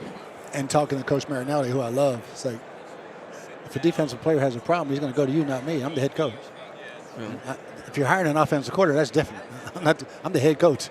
The players come to me. They can't go through somebody else. Mm-hmm. And I think they saw that, but it's like, it was an interesting interview. Yeah. So we've heard. Oh, it's an interesting. Do you have any idea like how? You have like a small cult following in Chicago because all the Bears fans are like, we could have had Bruce Arians. Are you aware of that at all? No, I've seen enough. I meet a lot of them. Yeah, it's true. Back into this of the coaching crew. The highlight of being with Tom for the years was like, what was the best part of it? Raising that Lombardi Trophy with him, man. Yeah. That first year was just to get through COVID and everything that we had to deal with, and then to have no spring practice, get to training camp, try to put this offense in. It was all new for him, and but to get all the way to the Super Bowls and win those road games was amazing, especially in Green Bay. That was spectacular. Well, congrats on getting that trophy and the ring. A great way to end an unbelievable coaching career that you had. Thank you, guys. Appreciate it so much. Yeah, Arians Foundation. Check it out, Bruce. Yeah. Thanks so much. We're having a little event Saturday, STK restaurant in Scottsdale, 12 to 3. And anytime we have an event, it's a hell of a party. We had a ton of Bears fans show up last night, and they love you. So STK on Saturday. We'll send them your way. Come on. All right. There he is, Bruce Arians. Thanks so much for sitting down with us. That was a lot of fun. Supposed to have Brian Urlacher here any minute, I think. Again, apologies for skipping out of the Adam Vinatieri interview a little bit early, but we'll again, it's the whole thing's on our YouTube channel. We'll post it separately. And what are you putting it? Aiden Hutchinson, a guy that Justin Fields probably doesn't want to run into the Super Bowl or anywhere. Aiden Hutchinson, well, that's a different conversation. He played Justin about as well as any defender did the entire year. They didn't want to hire Bruce Arians because he was going to bring in Todd Bowles to run a defense that they didn't want to run. And when you don't know football, nobody in the organization knows football. Didn't want to change the defense. Come on, man. That's not good. I want to hire. Scared of how old he was. He was the NFL Coach of the Year. I want to. It's. Bringing age to the equation. You don't get to hire the NFL Coach of the Year ever. Give me the Canadian guy who looks like an accountant and is so weird and is going to dress the team from the back of the room. That's our hire. Come on, man. Yeah. You know what's annoying about it, too? Because they had a lot of talent on that team. That team underachieved 100%. That team was kicking field goals from 47 yards on second down.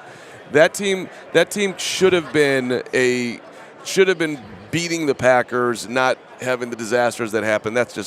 I'm not saying they would have been Super Bowl champs, but it would have been different. That offense flourished under Trestman for a season. I wonder what it would have been with Arians, like a guy who's been more consistent with it too. Like You have all those weapons. What could have been, you guys? He thought Jay was good for that system. Yeah. And trust me, not every coach that interviewed for that job was a Jay Cutler guy. No. Some of them went in there and said, "I don't want Jay Cutler," and that Bruce got them out of the running very fast. CHGO Bulls is going to do this all day today, but just on a side note here, I'm getting texts about rumors with Zach LaVine, perhaps on the move with a 3-team deal with the Knicks and the Lakers. So, wow. I mean, I don't read into anything. I mean, these are my friends texting me, so and they're following the internet, so it's not a real thing. But did you just Greg Braggs us? Yeah, I know. Well, I didn't say anything happened anywhere close to anything happening, and I just gave you the full. Don't even listen to what I'm saying. However, CHGO Bulls is going to do a phenomenal show today on the trade deadline. So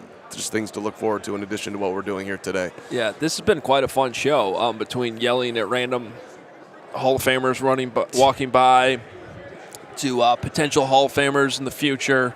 Frank Caliendo, I mean, you get Frank Caliendo doing Bruce Arians before Bruce Arians came out and did Bruce Arians. Bruce Arians knew that Rod Marinelli was not staying and the Bears didn't. How's that possible? How's that possible? That's not good. That is not good. Like, that was an era that was behind us now. Was regrettable. But these things are irritating even to this day for me because, like, the first time when you ever talked to Mark Trestman, it was like, I was just like, this dude's an odd duck. And I get it, like Nick Sirianni had the worst press conference ever when he started, and now he's in the Super Bowl, so maybe that doesn't matter. But it was pretty obvious that this dude is just a different cat. You know, in fairness, Jay Cutler was a good fit in Mark Trestman's system, too. Like, it went well offensively. And first season. But I go, that's why I asked him the question. And look, I think we're supposed to talk to Urlacher here. If he sits down, I mean, we could ask him. It was going to be tough for any coach to come in there. But I think somebody like Arians could have, commanded the respect of those players a little bit faster. And then, of course, I mean, they booted Urlacher out the door, too, so he never really got to, Yeah, I think he's going to side on this Arians side of the street, if you will. Yeah. Well, hopefully Brian will sit down. We got it. He's right over there, so hopefully he's making. Oh yeah, he's giving hugs to Laura Oakman, and been mentioned a bunch of times. Who I wanted to have on the show, but somehow nobody's been plugged on the show more this week than Laura Oakman. I love Laura Oakman. She I'll tell you, somebody who is well respected around here. She's getting a lot of guys who are very prominent. They have a big smile on their face when she. I mean, the look that Matt hi. Nagy gave her. Remember earlier on Monday? Yeah, that was big. Well, slowly making his way over. We probably should talk more about Hester because, I mean, there are these rumors out there that he did not get in. I have not heard anything specific on it. And my understanding of the process is that I'm not sure Hester would have heard by now. Oh, wow. Okay, because the way it usually works is David Baker, the biggest human being of all time, knocks on your door. They're usually at a hotel. I don't know how much COVID's changed all this stuff. I know it's been slightly different the past few years, but, I know when the next guy coming in here with a gold jacket got his Hall of Fame call, it was big David Baker pounding on the door, yo, you got in. And I believe it's closer to more like early in the afternoon and stuff like that. But the decisions have been made. I mean, the vote is usually today. Unless the people who are voting on it are leaking it out, which they're really not supposed to do, it would just surprise me a little bit. But I guess it wouldn't completely surprise me if Hester doesn't get in today. He should. And then what does that say for all the special teamers now? If Hester can't get in, how difficult is it? We just had Adam Vinatieri on, who we were talking about should be in the Hall of Fame, but second go around, if Hester's not in, that's something, you guys. Yes. Well, I think a couple things. One, for those who were really mad at me, just let it be known that I would have voted for Devin this time. Second of all, I do think that I wonder, when they look at his full body of work, is he getting dinged for not being a great wide receiver and having trouble figuring out that position? Are they looking at that as part of it, or is it just? Maybe it's just that he's a special teams guy and they're going to make you wait. In my mind, it was 2 years. Maybe they're going to make a special teams guy wait 5 years to get in. I don't know. I don't know how the voters are thinking about this. I know that a lot of people, most people that we talk to, when you ask should Devin Hester be in the Hall of Fame, they all say yes. So unanimously, yep. It's hard to quite understand. It's hard to understand what's going on exactly with Devin. But we just put up a poll too. Should Devin Hester be inducted into the Hall of Fame today? I have a feeling this might be the first time we ever poll that's 100%. We get a unanimous. Unanimous. Unlike when did Carm get owned by Jaylon Johnson? It was just mostly unanimous. It's mostly already unanimous. 96 to 4%. So. Okay, so Don Burr voted. Don Burr came in here. No. You were 71% owned by Jaylon Johnson. Congrats to Jaylon. I'll take the L. That's fine. Credit to him. Like, I mean, obviously he gets drafted by Chicago, but he's still firm in what he believes. Yep. LeBron being his guy, and he didn't get influenced that, hey, Chicago was obviously the team that drafted him, but Jalen's wrong. Sorry.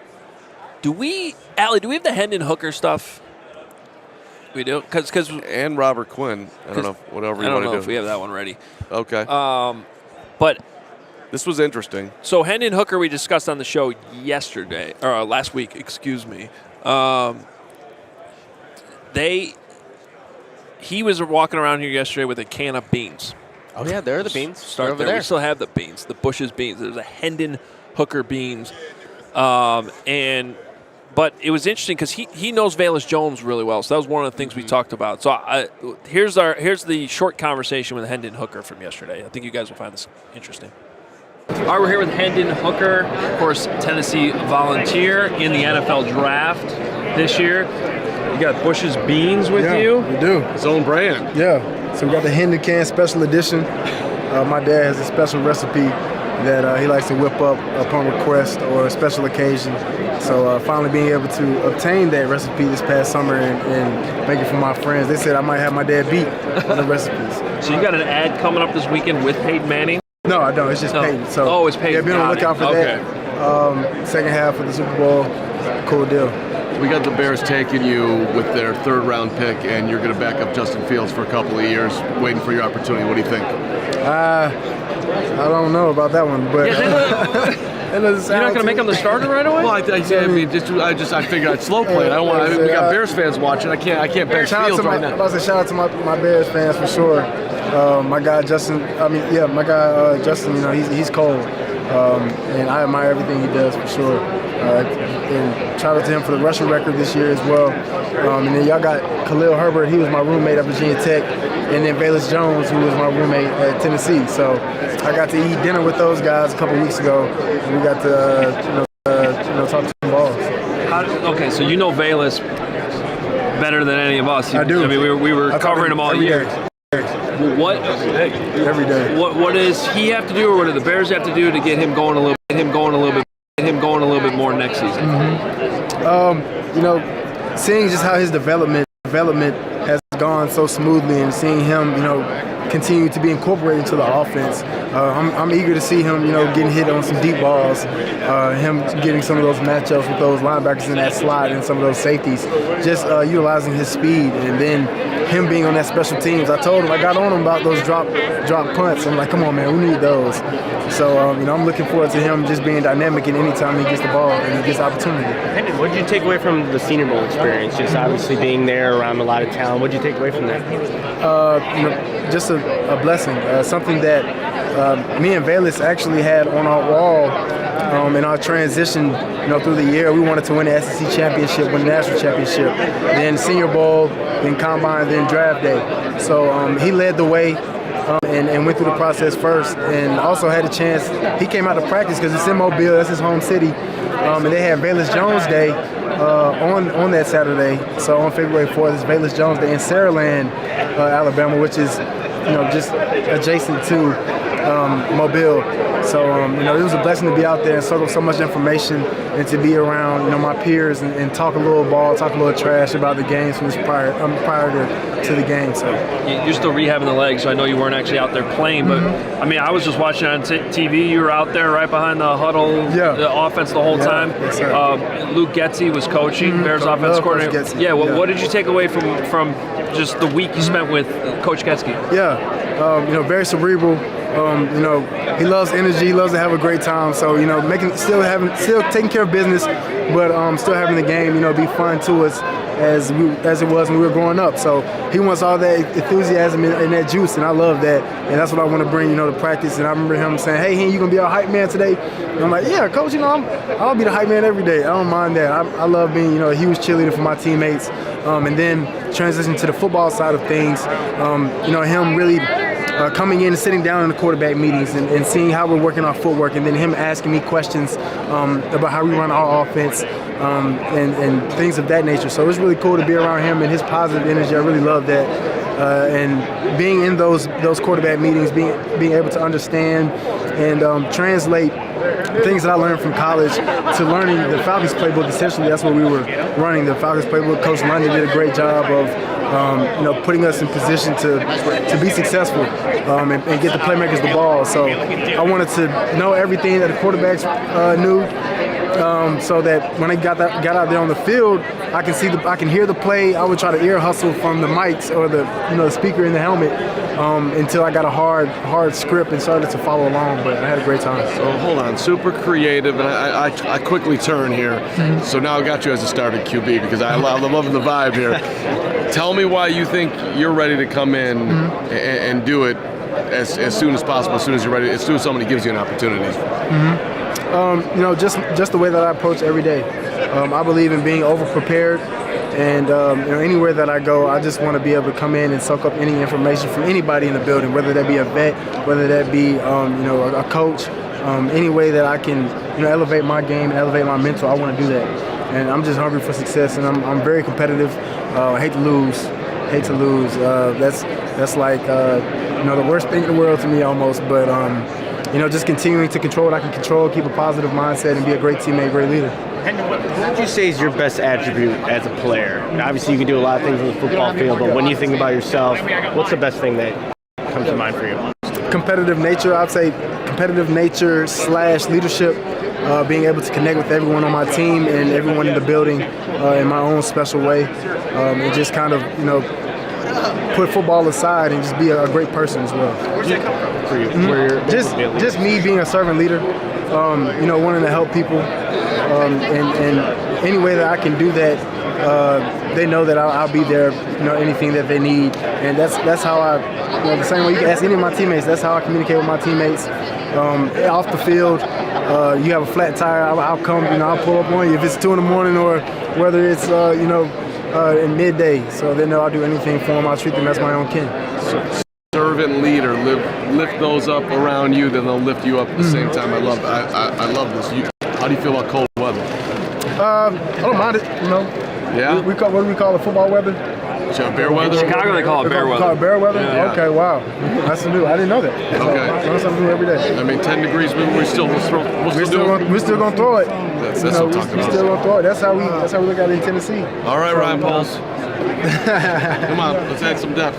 Hendon Hooker here. It's awesome seeing you. Good luck with everything with the draft. I'm sure we'll see you at the combine too. Yes, I appreciate you guys. Good luck, guys. Appreciate it. Doing minute. This is for you guys. All right, there's our conversation with Hendon Hooker. That was fun, except Carm trying to tell him he was going to be a backup quarterback for 2 years. I don't know why you led with that. I said, Brian, I'm like Brian Urlacher, the Hall of Famer, sitting with us. I said, hey, what do you think about this? Well, yeah. You get the Bears draft you in the 3rd round. You sit for 2 years behind the Bears draft you in the 3rd round. Back up Justin. You back up Justin. Yeah. He plays, the way he plays, which is cool. He goes, how does that sound? And Hendon's like, I don't know about that. Back up? Yeah, I'm not sure about that one. He's not getting a starting QB shot after. I'm giving him a nice, realistic scenario, and then you step right in, bang, you're in Chicago. I mean, I don't really want that to happen because everyone wants Fields to be here for a decade. But But I thought that was a halfway okay thing. But telling a guy you're not going to play. Basically, you're going to get drafted and never play, dude. Don't worry about it. You're good. Yeah, you should be okay. All right. Horrible question by me. Get your knee better, and then you're not going to play. Don't worry about it. my bad to Hendon and the entire Hooker family. My bad. My bad. Stud. Did you know, by the way, when you were coming in, like I'm ready to roll, NFL rookie, Urlacher, I'm going to dominate? No, I was very skeptical. I mean, I just didn't know what to expect. And I come from Mexico. We are a powerhouse, but I just wasn't sure how I'd fit in. And the hardest thing, man, was that your teammates, like you're a rookie, they don't really, they don't respect you. You haven't done anything, especially a 1st-round pick. Because all your expectations, and the guys are like, why is he a 1st-round pick? You haven't improved yourself, so you get all that crap. But once you get through training camp and get going, they quit thinking that for a little bit. Now People forget he didn't start right away. I did, but then I got benched right away too. That's what it was. Yeah. So I started Sam, and then Rosie. That's what it was. You started Sam, and then Sam's a terrible linebacker spot. I'm an athlete. I got to be playing where I got space, and they put me in a little box on the tight end where I couldn't do anything. So I got beat out by Rosie, and I should have never taken a spot in the first place because he was 50 times better than me. And then when Barry Minner got hurt, second game of the year, then they put me at Mike. So a lot of people, when we talk about this Bears version of, well, traded Roquan, okay, fine, they made that decision. Right, okay, you disagree, I disagree too. Let's have that conversation in a second. Mm-hmm. But people are like, well, they have Sanborn, who had a great year, but what, those two couldn't have played together? I don't know, man. Why you trade the guy? I mean, so okay. Name some first-round draft picks in the last 15 years that have been good for the Bears. Oh, that's a tough one Kyle to do, Brian. Fuller. Yep. Kyle Fuller. What happened to Kyle? They got rid of him. Made the Pro Bowl and they got rid of him. Name some more. There's so many of them. Come on, keep naming them. It is amazing how it's so stumpable. Well, okay, it's an easy one. No, it's an easy one. Yeah, right. Well, it didn't work out. You could say Khalil Mack because they traded 2 picks for him, and then they got a second rounder for him when they traded him back. A good swap there. Good swap there. Yeah. I'm still waiting for your first-round picks. Well, no. You want Justin Fields? Justin Fields is. It could be. The ceiling for him is way up there, but you got one, Roquan Smith, who hit number 8 pick in the draft, and he's balled out, great. And you trade him for a second-round pick. Well, and what do you make of this? I think it bothers us in Chicago more because we saw what you were able to do there and playing with Briggs. But like this idea that position is not as valuable anymore, it's weird to me. It's as valuable as you make it, or as valuable as a player makes it, right? I know they moved Roquan to the will because it's great for him in that defense. It was great for him in that defense. I mean, it was perfect for him. Once you get some D linemen that can rush the passer or a 3 technique, you get Tommy Harris or someone in that category that can rush the passer like we had. That dude was perfect for that position. 6'1", 220, 4 whatever he needed to run. And then I just don't understand it. It drives me crazy. I know he wanted a lot of money. I know that Baltimore ended up giving it to him, but to trade him for what they gave up for him, I don't like it. Since when did the Ravens become this horrible organization that doesn't know how to identify great defensive players who they should pay? I don't get it. There you go. Yeah, they've done a decent job over the years, haven't they? Right. So, but not good enough for the Bear. I didn't get it. I don't get it. I don't get it, man. And everyone's, but we got picks. We got so many picks now. Give me players. You know, these picks don't mean they're going to have good players. Well, they traded one of the picks for Chase Claypool, who at best has not worked out. At worst is a disaster. And that's the thing. With Roquan, it was just money. Now you created another hole that you have money. to fill. Yeah, you have money. And now you have a hole in the middle of your defense where you had I'm not going to say he's top 3 or 4 guys in the NFL. I agree with me, but I think he's at his position. Well, if you're putting it Will or Mike. If he's a Mike, he's top 4. He's a Will, he's number 1. Wow. Right? So, that's why they. Yeah. I don't think there's a better Will in the NFL. What did you think about Jack Sanborn playing your spot? So I didn't see the Bears play a lot this year. Okay. I'm not going to lie. I didn't see them play a lot. We don't get their games out here. But I read good things about him. I know he flies around. I watched him at Wisconsin. Yeah. He was good at Wisconsin. And I know early in the season he made some plays on special teams for the Bears, correct?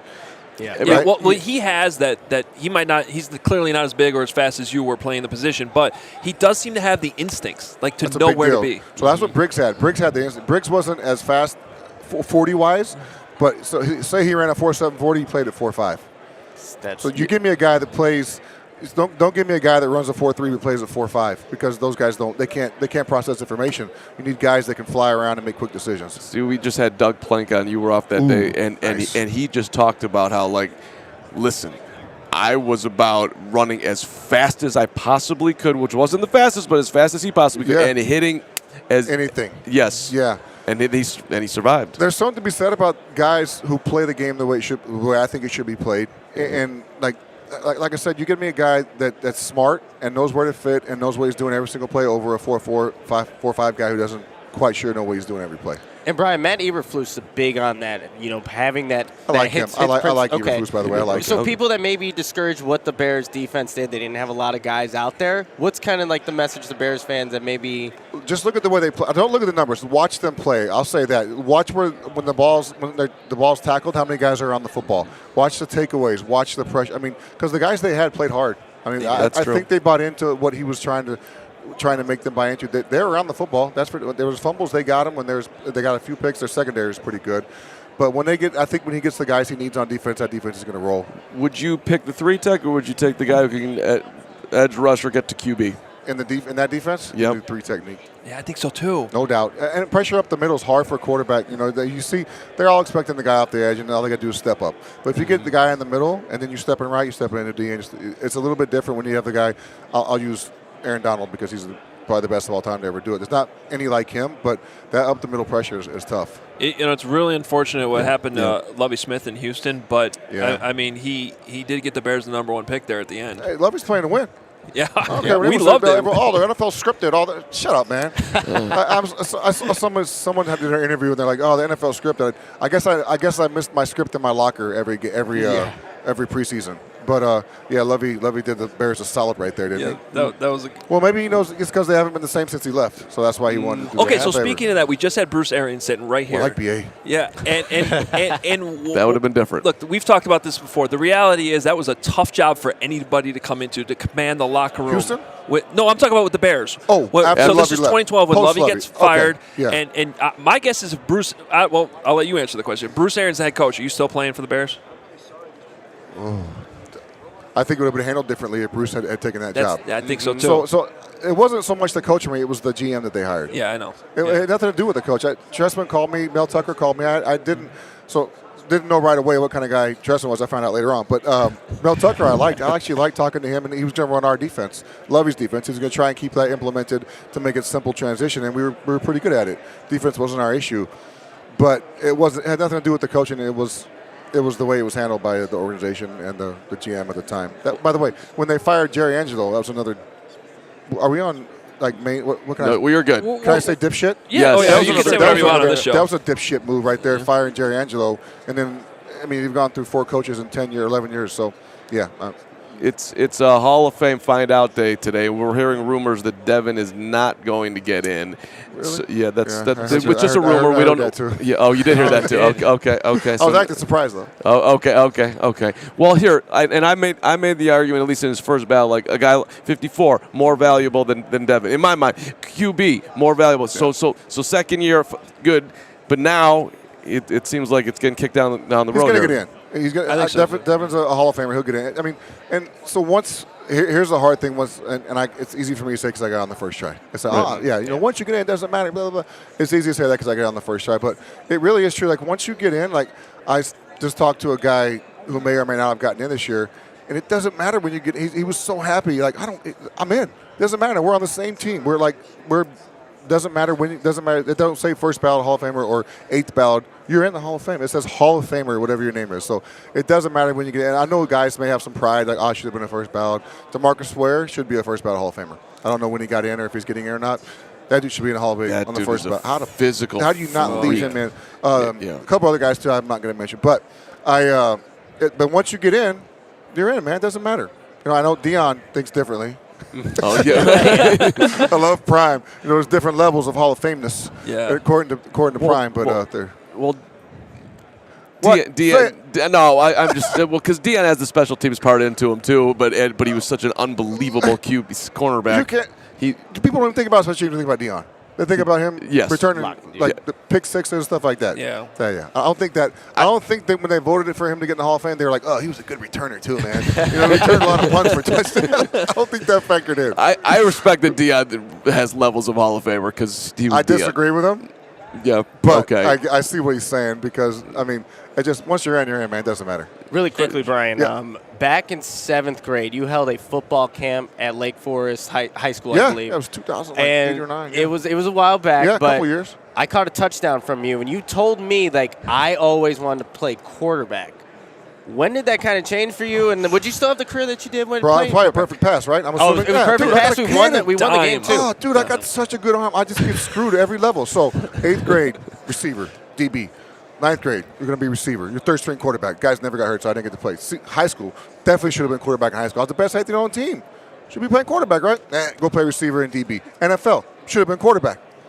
Even though I didn't play in high school or college, I still should have been quarterback. So that's the Bears' quarterback problem. There right there is the wrong guy. Should have moved me to the right position, not middle linebacker? How's this? And I know he's your guy, but I would have rather had your leadership at quarterback than when we had at 6. I know that's your guy, but give me 54 back there in that huddle. That's a terrible number to play quarterback, but man, I really y'all haven't seen me throw. He's seen me throw. Oh, yeah, I had a gun. We used to play spiral, games in between, like when the offense was doing their stuff and we weren't doing anything. We play this game like 2-1. Imagine. 1-2. Yeah, 2-1. I was good. I beat Cordell one time. How about you out of the pocket coming out of there running? Oh, bro. We run option. We'd be doing like all kinds of plays. Just running guys. Yeah. Trucking I'm people. trying to compare myself to a quarterback right now, but there's really no one to compare me to.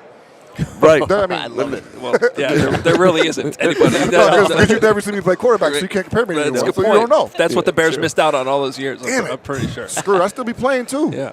That's true. Especially now because they don't get hit. Right. Me and TB12 could have retired the same year, 23 years in each of us. You think that safety wants to come up and tackle him? Absolutely No. not. No chance. No chance. I probably would have been a little bit lighter, though, if I was playing quarterback than 250. But you never know. I mean, you would have done what would have worked, which who We knows might have what. won a Super Bowl, too. Oh, Well, who's going to there- play defense, though? I could have went both ways. Two-way player. Brian Urlacher. Imagine what my salary would have been. Let's go back to the 40s. There you go. See, again, you're playing the wrong position. Dang it, screwed You again. did all right. I'm not mad. Yeah, I'm pretty happy with the way it worked out. You here with anybody you want to give love to? My wife's here. My daughter. Oh, check this out. So my daughter is right here at this galvanized booth right here for Laura Oakland. Oh, awesome. She's Yeah. working Yeah. here all week. She's 22. She's graduating KU in May, and she's going to law school in the fall. She's smart, just like me. That's awesome. Anyway, so that's her right there. She's talking to my agent Billy Johnson right now. Yeah. So and then it's my wife too.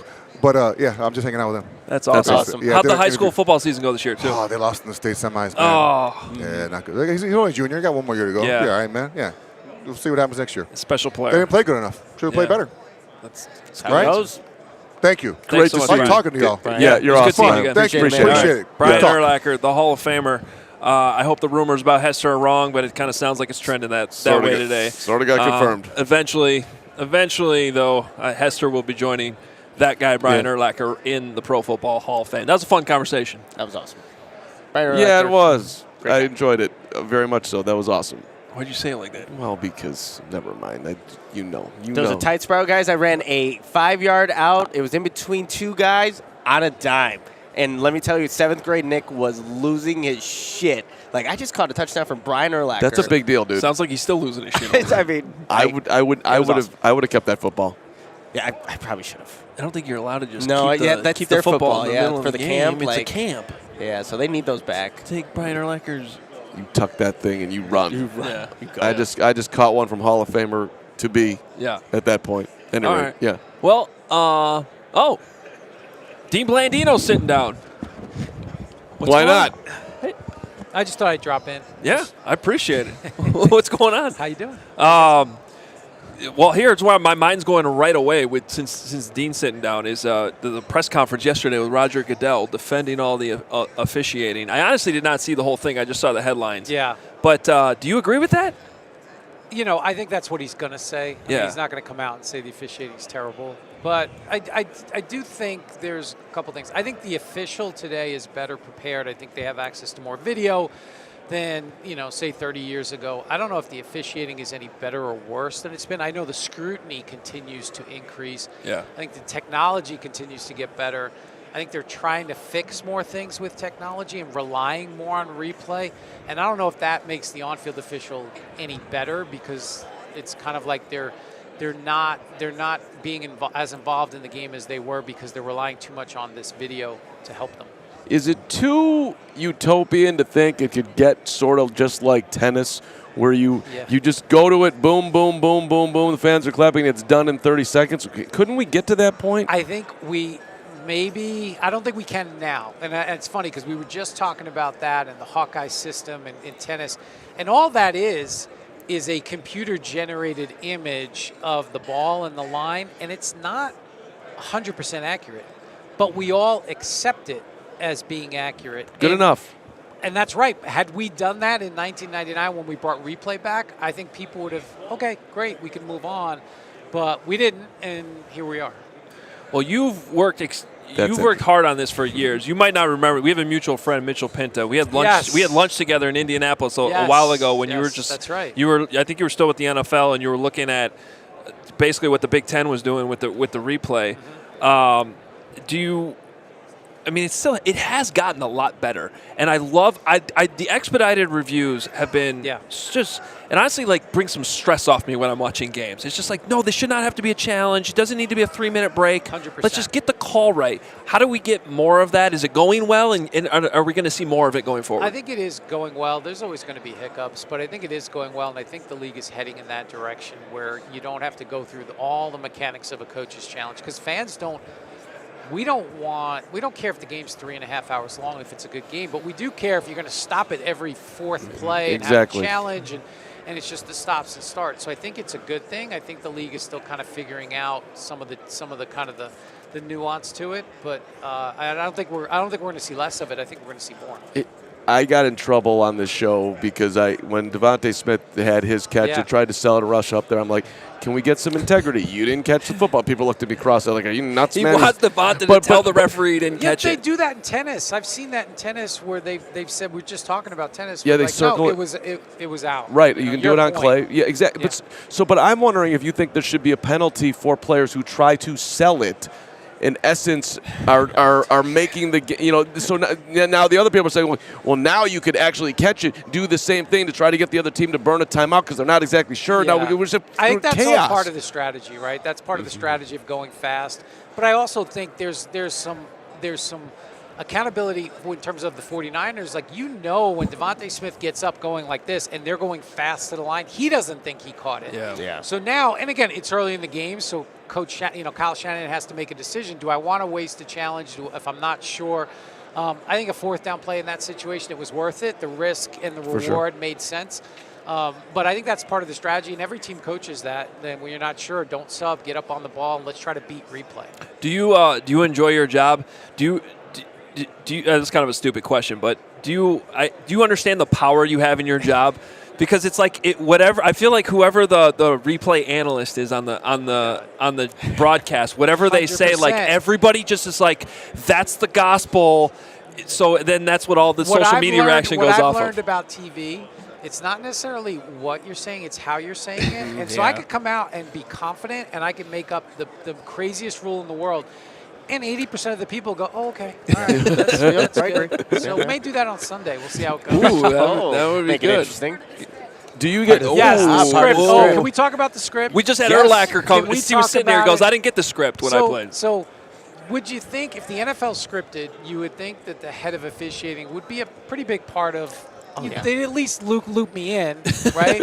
You would hope. They never let me in the secret room. They never gave me the script. They never told me. They just said, "Well, the officials are gonna, they're gonna ad lib. Everybody else is scripted." So they never let me in on the script. So, but I have my brother, who I still can't believe we were raised in the same household, is convinced that the NFL is scripted and that I have some secret pact with the NFL that I can't say anything for the rest of my life. Convinced, no joke. Well, if he's right, that means in the writers' room. Oh yeah. Yeah. I should be a part of that. I know. Do you ever have conversations, and this is probably my own issues here, but do you ever have conversations with guys like, hey, fans are buying tickets or they're watching on TV to see the players, not the officials. I know you want to be a star. It's all on you, but hey, dude, you get paid well here. It's not all about, but it's not about you being the show of the thing here. Well, we certainly we never want the officials to be the story, because that's never a good thing. I have had conversations with officials. I'm like, dude, the shirt, could it be any tighter? Yeah. Can we not, but I think officials it's anytime you see a game where there's 25 flags, it's frustrating. But maybe there are 25 fouls in the game, and you don't want your officials to be overly technical. You want them to call the fouls that are there. But in an ideal world, it's the two teams that decide how many fouls there are. But you never want the officials to be the story. Yeah. How would you handle it when it's the last thing I have for you, but when a game like the Chiefs-Bengals game happened a couple weeks ago, and look, there were some iffy calls. It definitely became a part of the story. Like, how did you handle that in that role when games like that happen? That's tough. You hate that, because you never want those types of calls to have an impact on the outcome of the game. And that was a game that there's certainly there was certainly Bengals fans will tell you that the calls seemed to, all the controversial ones went against. And whenever it goes against one team, you're going to get that pushback. You're always just hoping it doesn't impact the outcome of the game. And for me, it's just always felt like that transparency. If we messed it up, we've got to say we messed it up. Here's what we did. Here's what we're doing to correct it. And I don't know if the NFL does a great job with that sometimes. Would the NBA model work for the NFL? I don't know if it would work, like the 2-minute report. Yeah, where they announce everything they screwed up. That sucks. I don't like it. I don't like it because that's people just going to focus on the negative when really, whether it's NBA, NFL, the officials, it's a hard job. They get the overwhelming majority of calls right, and they make multiple decisions on each play. But there's always going to be a handful of plays that are close that could go either way. So I don't love that what the NBA does, but obviously they've been doing it a while, and I guess they feel it works for them. Dean, I could talk to you about officiating for a long time. We could talk about Pinta for a long time. Yeah. Let's talk about Mitchell Pinta. Yeah. I could go on. I could do a whole show on. He's blowing up my phone now about what I'm doing later. I'm like, dude, leave me alone right now. Do you get nervous for the TV part of your gig, or you just settled into that part now?